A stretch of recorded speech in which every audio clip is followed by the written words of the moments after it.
براش دیوونه و تب کنی، اما به جاش با فکر شب کنی روزاتو باش. تلخه به جاتی کی بیاد دیوونه گیت نیاد به چشماش.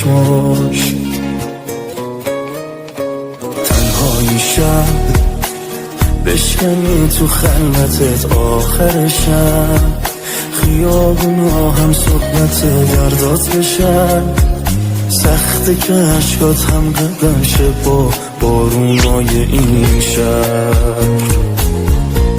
چقدر با عشق موهاشو میکردم نوازش، رقصید همه جوره بسازش. این دل دیوونه ولی یه لحظه هم نبود حواسش. چقدر با عشق سپردم این دلو یه جا بهش، فکر نمی کردم نخوادش. رفت تموم خوبیام داخل نبود جوابش.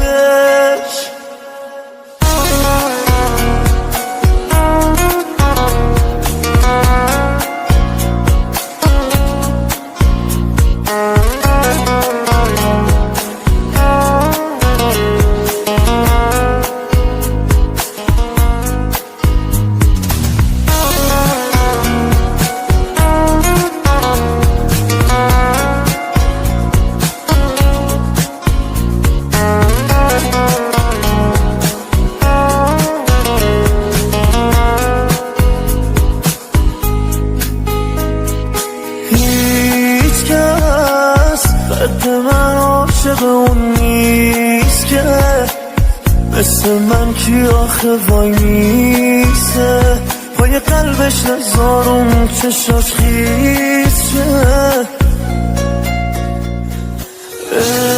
اسمش قسم راستم بود، عشقش از همه خواستر بود. رفت و دل خوشی ندارم چی آخه واسم موند. چقدر با عشق موهاشو میکردم نوازش، رقصید همه جوره بسازش.